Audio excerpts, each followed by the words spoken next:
우리 시니어님들 하루에 스마트폰 얼마나 사용하시나요?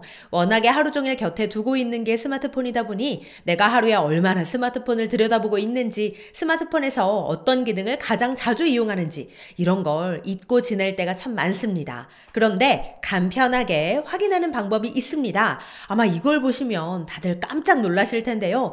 내가 이렇게나 폰을 많이 들여다보고 있었다고? 이런 생각 다들 하시게 될 겁니다.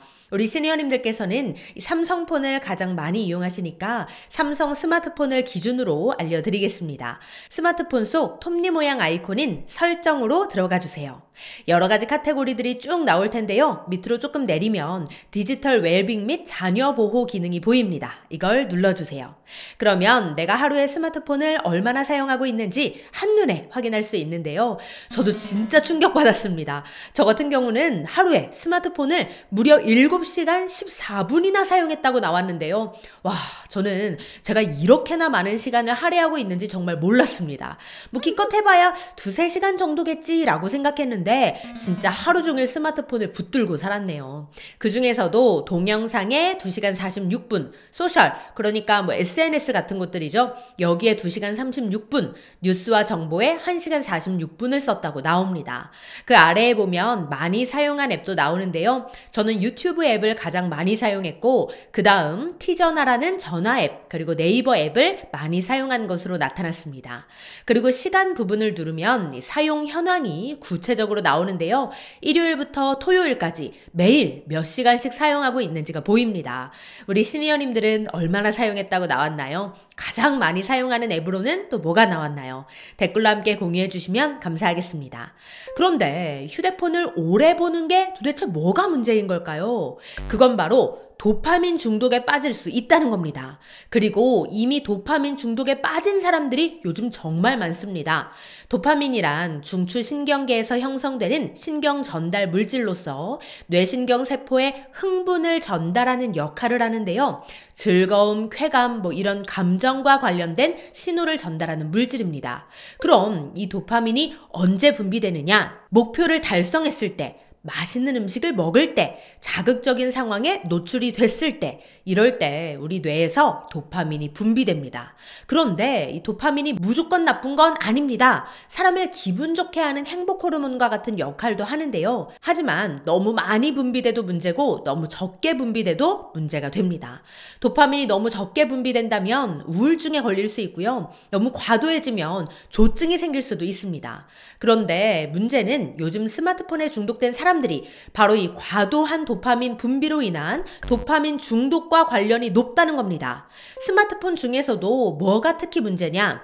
요즘 유행하는 숏폼, 즉 짧은 영상이 큰 원인이 됩니다.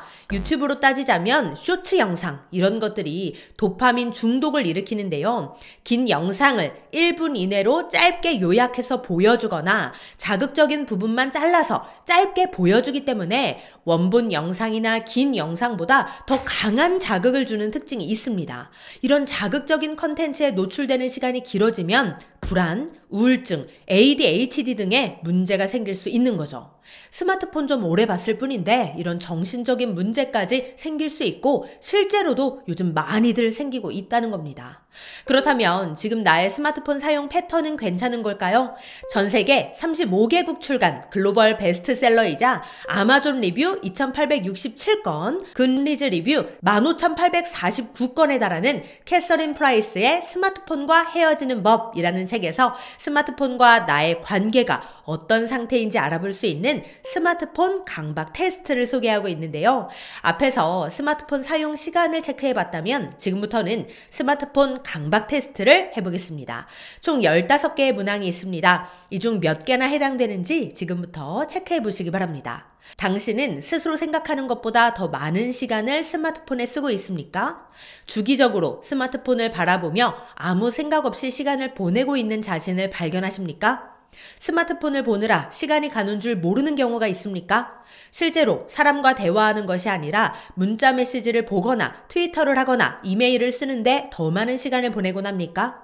스마트폰에 사용하는 시간이 갈수록 늘어나고 있습니까? 당신의 스마트폰과 조금 거리가 멀어지길 바랍니까? 스마트폰을 켠 채로 베개 밑이나 침대 곁에 두고 잠드는 경우가 많습니까? 당신이 하는 일에 방해가 되는데도 수시로 메시지, 트윗, 이메일을 확인하고 답장을 보냅니까? 주의와 집중력을 요하는 운전이나 다른 유사한 행동을 하면서 메시지, 이메일, 트윗, 스냅챗, 페이스북 메시지를 보내거나 인터넷 서핑을 합니까? 스마트폰 사용이 때때로 당신의 생산성을 떨어뜨린다고 느낍니까? 잠깐이라도 스마트폰이 없는 상태가 되는 것이 꺼려집니까? 차 안이나 집에 스마트폰을 우연히 두고 오거나 통신사 서비스가 제공되지 않거나 스마트폰이 고장나면 쉽게 기분이 나빠지거나 불편함을 느낍니까? 식사할 때 스마트폰이 항상 식탁 위에 올려져 있습니까? 스마트폰이 울리면 메시지, 트윗, 이메일, 업데이트 등을 확인하고 싶은 강한 충동을 느낍니까? 확인해야 할 새롭거나 중요한 일이 없다는 걸 알면서도 하루에도 몇 번씩 스마트폰을 무의식적으로 확인하는 자신을 발견하십니까?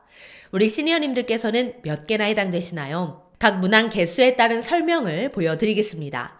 1개에서 2개. 당신의 행동은 정상 범위에 속하지만 그렇다고 스마트폰을 많이 사용해도 좋다는 의미는 아니다. 3개에서 4개. 당신의 행동은 문제가 있는 혹은 강박적인 스마트폰 사용 범위에 가깝다.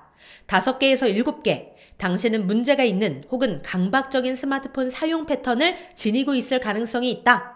8개 이상. 행동 중독을 전문적으로 다루는 심리학자, 정신건강의학과 의사 혹은 심리치료사와의 상담을 고려해보길 바란다.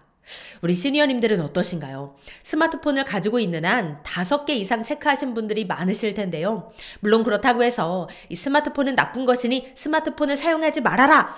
이런 말씀을 드리는 건 절대 아닙니다.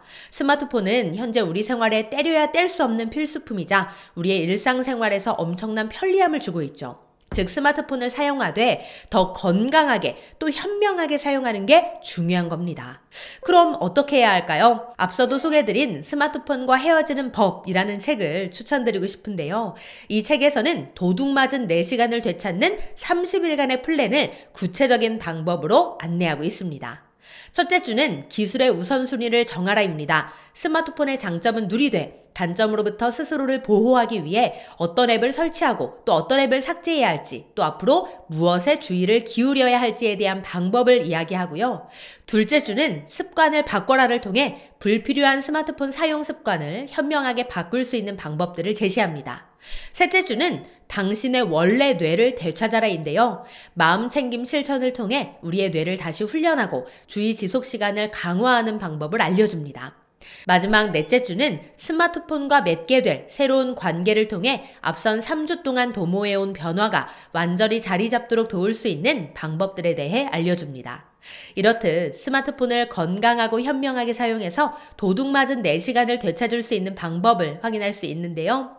더 자세한 내용과 실천 방법이 궁금하신 분들께서는 캐서린 프라이스의 스마트폰과 헤어지는 법이라는 책을 참고해 주시기 바랍니다.